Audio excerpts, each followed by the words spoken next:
بسم اللہ الرحمن الرحیم۔ السلام علیکم۔ حضرت اسود حبشی رضی اللہ تعالیٰ عنہ کا اسلام لانا۔ استیعاب میں مذکور ہے کہ حضرت اسود رضی اللہ تعالیٰ عنہ ایک یہودی کی بکریاں چرایا کرتے تھے۔ حضور صلی اللہ علیہ وسلم جب خیبر کے کسی قلعہ کا محاصرہ کیے ہوئے تھے تو یہ حضور صلی اللہ علیہ وسلم کی خدمت میں حاضر ہوئے اور عرض کیا کہ حضور میرے سامنے اسلام کی تعلیمات پیش کیجیے۔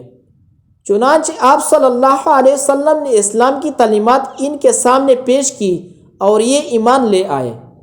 پھر انہوں نے حضور صلی اللہ علیہ وسلم سے عرض کیا کہ میں ان بکریوں والوں کا ملازم ہوں اور یہ بکریاں میرے پاس امانت ہے، میں ان کا کیا کروں؟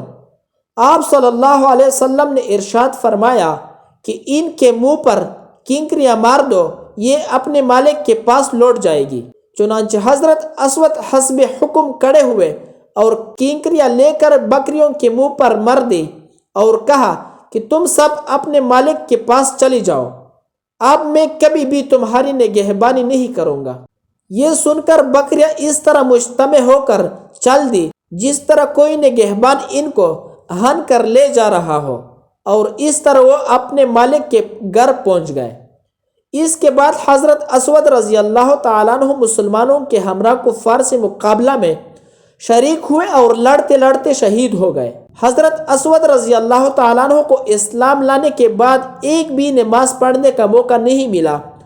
حضور صلی اللہ علیہ وسلم اس کی نعش کے پاس آئے اور نعش کو دیکھ کر ایک طرف چہرہ مبارک پیر لیا۔